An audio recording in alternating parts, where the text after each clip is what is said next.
How does Rake impact your strategy in poker? Most players don't realize that their strongest opponents are not the other players at the table, but rather the house itself. In today's lecture, I'm going to show you how to minimize how much Rake you pay, how to adjust your strategy for different Rake structures, and how Rake impacts your win rate theoretically and in practice.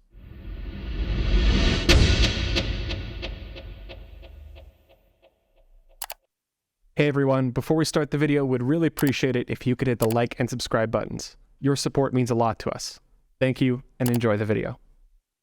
In today's video, I'm going to show you how to conquer the Rake. First and foremost, I'll show you where to find free preflop charts for your specific Rake structure. We'll cover how Rake impacts your strategy as well as your win rate. We'll visualize Rake as a utility function, and then I'm going to show you some general post-flop adjustments you can make to improve your play at different Rake structures. The first question you should ask yourself is, how can you find the best possible preflop charts for your Rake structure? Luckily for you, GTO Wizard has just added a ton of different Rake structures. You can see we have solutions from chip EV that's Rakeless all the way down to NL25, which is pretty high Rake, and everything in between. To see these solutions, open up the solution selector in the top left corner and select preflop only solutions. From here, you can see we have various stack sizes, complexities, and Rake structures to suit your needs. You can even study different opening sizes. If you're curious about the Rake percentage and cap, select this preview icon. You can see the Rake is shown in this panel here. The next question you should ask is, how does Rake impact your strategy? To answer this question, we're going to start preflop. Now, generally speaking, Rake hurts calling ranges, but opening frequencies and raising frequencies stay about the same. Overall, as we increase the Rake, we see more folding and less calling, which should be obvious because, well, the Rake cuts into your win rate. But let me show you some examples of what I mean. In this chart, we're showing the opening frequency by position from under the gun at the top to small blind at the bottom. Now, you'll notice that the opening frequencies stay about the same. So, for example, under the gun is opening 18% of their range at NL25, and they're opening 19% of their range in chip EV. And so it's very, very close. There's not a huge difference between chip EV and microstake solutions here. There are some small changes as we get to the later positions, of course, but only about 2% or so. And so, okay, if opening frequencies don't actually change that much, then what about defense? Well, defense changes a lot, and this is what I mean when I say Rake hurts calling ranges. This chart displays big blind strategy versus a 2.5x button open at different Rake structures. At the top, we have NL25, which has an 8 big blind cap.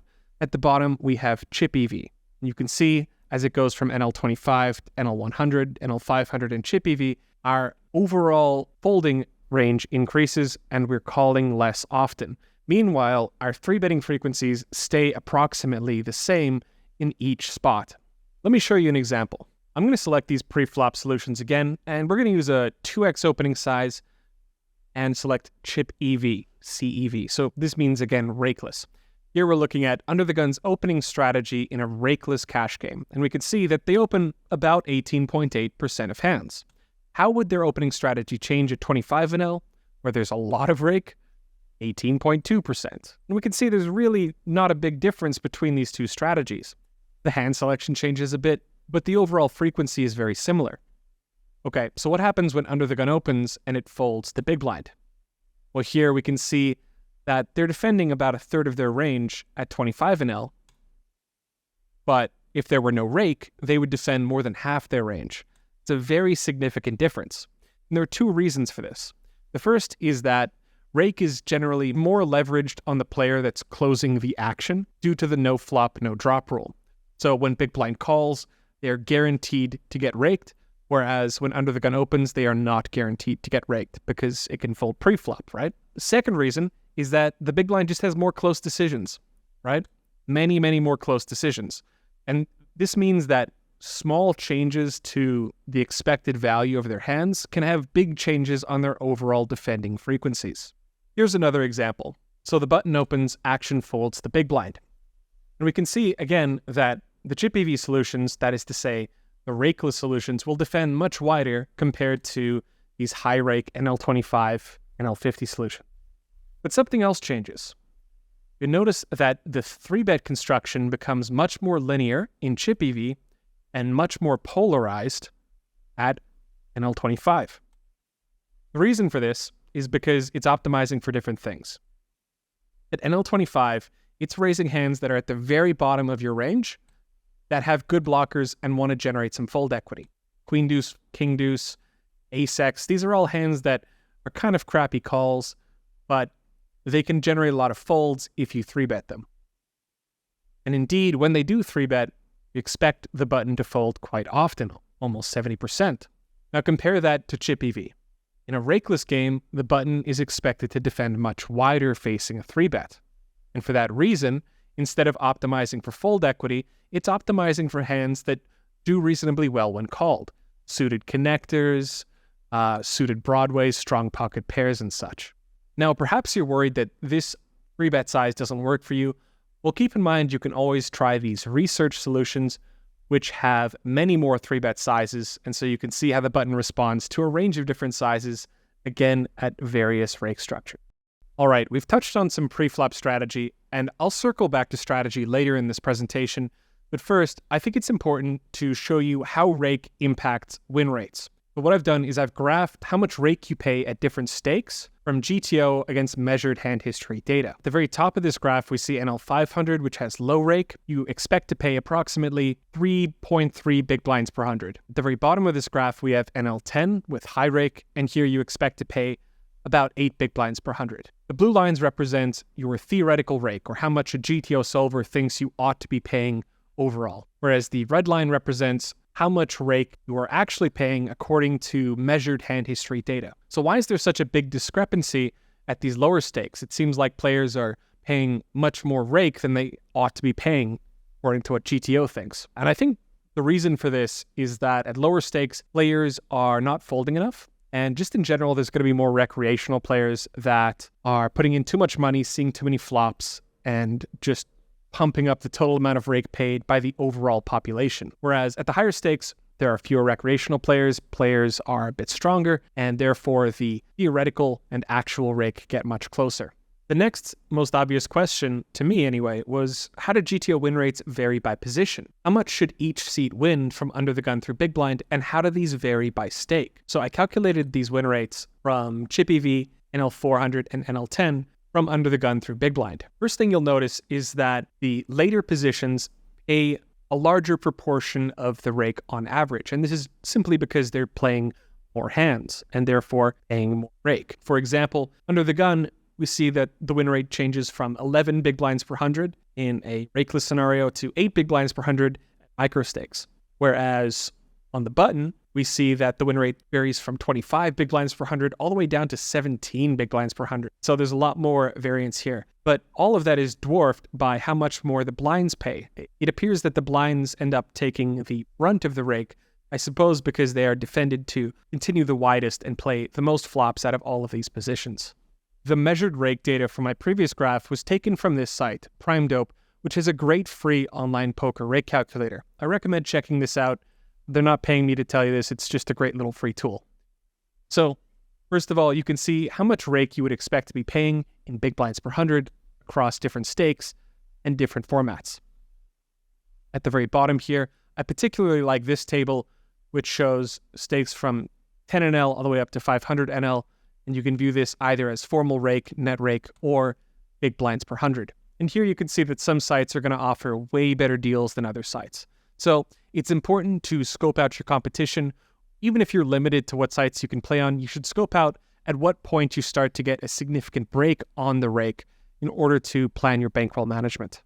We can arm ourselves with knowledge all we want, but to be honest, the most direct way to pay less rake, to pay less money to the house, is just to get a good rakeback. And so rakeback allows you to reclaim a percentage of the rake paid, typically contingent on putting in a certain amount of volume. Scout good rakeback deals online, network with your poker friends, and see what's out there. Don't just take the default amount. Learn to use some of the online tools like what I've just shown you. And importantly, I recommend looking for good deals before you create an account with the casino. You can often get a better deal this way. It should be noted that many casinos will try to obfuscate how much the Rakeback is, and sometimes it's hard to measure because it'll be in the form of loot boxes or splash pots or whatever. But in general, you can usually figure out how much Rake overall you're paying if you're tracking your hands. It's important to realize that not all players will pay the same amount of Rake. Generally speaking, we can categorize how much Rake you pay according to 3 factors. 1 is your Rakeback deal, 2 is how many flops you see, and 3 is average size of the pot you're involved in. And so players that pay less Rake will typically have a better Rakeback deal. They'll play fewer flops, which just means folding pre more often, or acting aggressively pre-flop, and they'll play smaller pots on average. That means they're putting less money into the pot overall. Conversely, players that pay more Rake might have no or a bad Rakeback deal. They'll generally play more flops and just play larger pots on average. So loose aggressive players generally are going to pay a lot more Rake than tight nitty players, which is why a lot of the winning regs at microstakes are using kind of nitty strategy. Now, with that said, it's not always dependent on what strategy you're using. If you're playing a GTO strategy against the Maniac, that Maniac can cause you to put in more money than GTO would otherwise, just due to how your strategies interact. And that can lead you to paying more Rake overall, just in general. It's also important to realize that exploits against these types of players aren't fully benefiting you. Some of the edge you gain from exploiting a Maniac goes to the house in the form of Rake rather than into your pocket. Okay, so we've discussed how Rake can impact your win rates, but now I'd like to return to strategy. Let's focus on pre-flop Rake versus no flop, no drop. If you play on a site like GG, you get charged pre-flop Rake. If you play on most other sites, there is a no flop, no drop rule, meaning you only get raked on pots that see a flop. This creates different incentives to 3-bet or call more pre-flop. For example, if there's no flop, no drop, you have more incentive to try and take it down immediately pre-flop before you get charged Rake on that pot. Whereas in GG games, there's typically a little bit less incentive to 3-bet pre-flop. Doesn't mean you should never 3-bet, there's just less incentive because there's no longer that incentive to take it down immediately. So to demonstrate this, I'm going to show you 2 Rake structures. They're both 5% capped at 3 big blinds. One is raked pre, the other is not. And we're going to see how that changes your strategy in GTO Wizard. So here I've selected these pre-flop only research solutions. And the research solutions are kind of useful because they give you a ton of different raise sizes so you can see what size the solver prefers given many options. First, I'm going to select these GG Russian cash solutions. And again, these have a 5% Rake to a 3 big blind cap. We're going to compare this to NL100, which also has the same Rake structure. The only difference is that at NL100, no flop, no drop rule is in effect, whereas in GG Russian Cash, that is not the case. Now, these look pretty similar, but there's one huge difference, and that is 3-bet sizing. So here, NL100, when the no flop, no drop rule is in effect, solver prefers much larger 3-bet sizes, 12, 13, 14 big blinds even. Compare that to GG Russian Cash, where the solver prefers smaller raise sizes, 9 big blinds, 10 big blinds, 11 big blinds. And again, the reason for this is that when the no flop, no drop rule is in effect, the solver will absolutely exploit that rule to try and pay less Rake. It'll adjust its strategy to something that 3-bets large and often in order to take down the pot pre. That can be difficult to visualize, so I've made this chart to help you visualize it. In blue, we see GG pre-flop Rake, and the other one is no flop, no drop. And we can see, again, a very clear preference for the no flop, no drop solutions to 3-bet much larger out of the big blind facing a button open compared to GG Rake. And this is just kind of a general trend you'll see in GG solutions. Some of the marginal raises become calls. And the reason is that there's simply less incentive to try and take it down pre through a 3-bet. And so therefore, they'll just call a bit more often as opposed to raise. Whereas with the no flop, no drop rule, the solvers will often prefer very large 3-bet sizings out of position and kind of maneuver their strategy in such a way that it's largely focused on 3-bet or fold strategies facing an open. Next, I'd like to visualize utility theory. Now, utility functions are something that alter the value of chips. So in a cash game, we can talk about Rake. In a tournament, you could talk about ICM pressure. These are both examples of utility functions that alter the value of what a chip is worth. In general, Rake tends to lower the reward rather than the risk. And so what we could do is we can see how rake percentage and cap changes our utility function by graphing our risk-reward ratio at different stack depths. Let me show you what I mean. In this chart, I've visualized your risk-reward ratio against the size of the pot. So this is the rake utility function. That's this area in green here. Now, you don't have to worry about all of this math on the side. That's just to make the chart interactive. Essentially, the way you read this chart is the horizontal axis represents the size of the pot. The vertical axis represents your risk-reward ratio. For example, here the rake is 5%, and this means that while you're in this region, you're going to get about 90 cents on the dollar. Now that may be confusing. Why are you getting 90 cents on the dollar when it's only 5%? It's not 10%. Well, it's because you risk, for example, in this case, 20 big blind pot, you and your opponent each put in 10 big blinds. If you win that pot, your net gain is 9 big blinds. If you lose that pot, your net loss is 10 big blinds.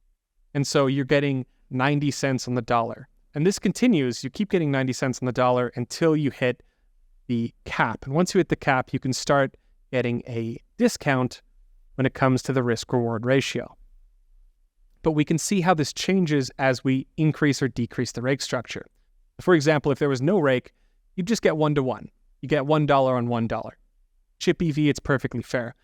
Now, what happens is we increase that rake percentage. So this is 15%, 10%, 5%, and lower. And we can see that it increases in this nice, smooth, geometric way. Okay, so let's put that down to 10%. Let's see how this changes as we vary the rake cap. Now, this, of course, will change when we start getting that discount.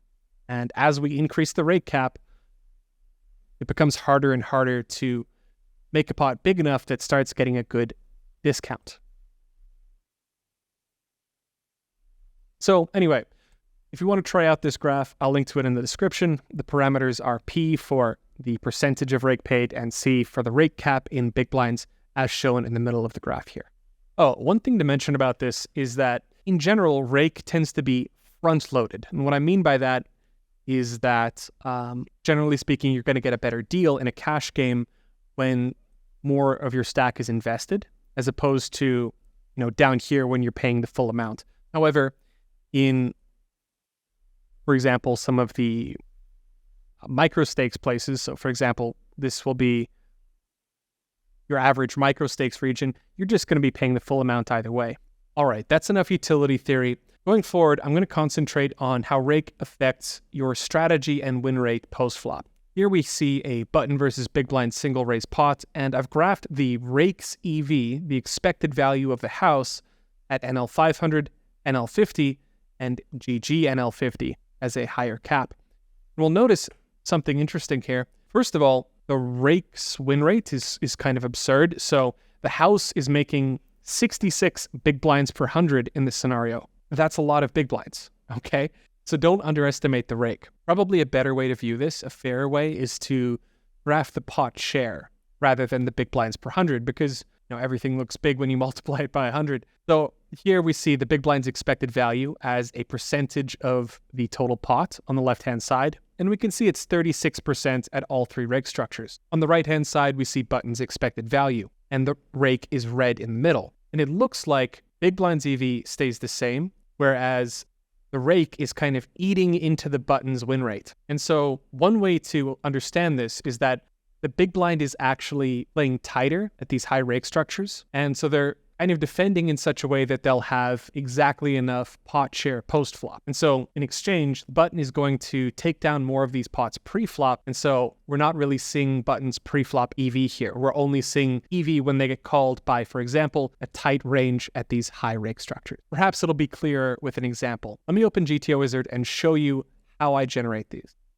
So from the solution selector, again, I'm going to select spots that have post-flop included because I'm doing a post-flop analysis. And we'll just look at 100 big blinds, general solutions, comparing different rake structures. All right. So firstly, let me show you how I get these values that I've shown you in the previous chart. We'll go button opens, big blind calls, and I'll just select the flop reports. The flop reports are great because you can see what the overall strategy looks like, but you can also see what players' expected value looks like. For example, here we see big blind's expected value, button's expected value, and we can toggle that between EV and big blinds and as a percentage of the pot using either hotkeys or by changing your settings. Now, let's go over here and take a look at the betting note. So this shows how often the button should be c-betting across all possible flops. And in general, we're going to notice that at NL 500, you're going to be betting a bit wider than, for example, at NL 50. And conversely, we notice that at NL 50, the big blind donks more often than at NL 500. So what's going on here? Well, again, this is just a byfactor of the fact that big blind's range is tighter at NL 50, right? They call fewer hands at NL 50. Their range is therefore stronger when they do call. And therefore, we c-bet less often as the button at NL 50. Conversely, at NL 500, the range is wider, and so we get to c-bet a little bit more often. And we'll notice that, even facing a bet, for example, the overall raising and calling frequencies are very similar. And this is because the solver will adapt how wide and what type of hands it bets to the rake structure to achieve a new equilibrium.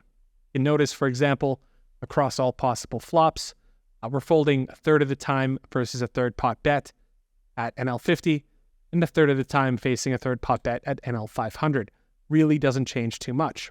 The only thing that maybe changes a bit is the free betting frequency, and even then, it's very close.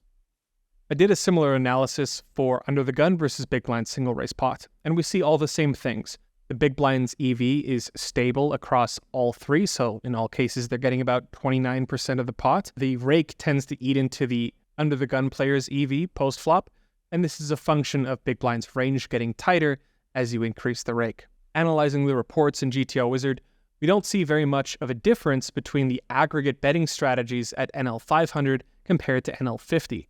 You'll notice that it's very, very similar, putting in more money at NL 500 as the under the gun player because you're playing against a wider calling range. So same as before, we're going to open up GTO Wizard, and here we're looking at cutoff opens, small blind 3 bets, action back on cutoff. And this is 500 NL. We can see that they're calling a good quarter of the time, or betting maybe 10% of the time, overall defending a pretty decent portion of their range. At NL 50, however, even with the same size, you're folding a lot more often, defending less often, and overall, against this size, you should basically be 4-betting more often than you're calling. And so this means that when cutoff does call, they have a much stronger range in general, which is why we saw the patterns observed earlier chart. Let's take a look at the flop reports. So I'll open this up and take a look at the flops. Here we see that at NL 50, we're checking about 37% of the time and typically preferring a good mix of sizes, anywhere from 20% to 75%. At NL 500, you can see very similar overall distribution in our frequencies, but certainly majors change. The biggest change is in our expected value in terms of total pot share. See that up here as well. So anyway, the main takeaway here is to be cognizant of when you hit your rake cap. As a reminder, you can calculate when you hit the rake cap by taking the cap, in this case it's 4 big blinds, and dividing it by the percentage. 4 divided by 5% is 80 big blinds. So at NL 50, you only hit the rake once the pot exceeds 80 big blinds. But, for example, at NL 500, you'll hit the rake much sooner. So here it's 0.6, that's the cap, divided by the 5% rake. So you hit the rake cap once the pot exceeds 12 big blinds. And so it's important to pay attention to that specific threshold, because that's going to tell you a lot about how a solver wants to maneuver its pre-flop strategy. All right, I think we'll wrap it up here. If you guys have any questions about anything, feel free to reach out in our Discord server. It's a great place to ask theory questions, or just drop a comment on this YouTube video. I hope you guys enjoyed. I hope you got something useful out of it, and I hope you pay less rake. And as always, happy grinding.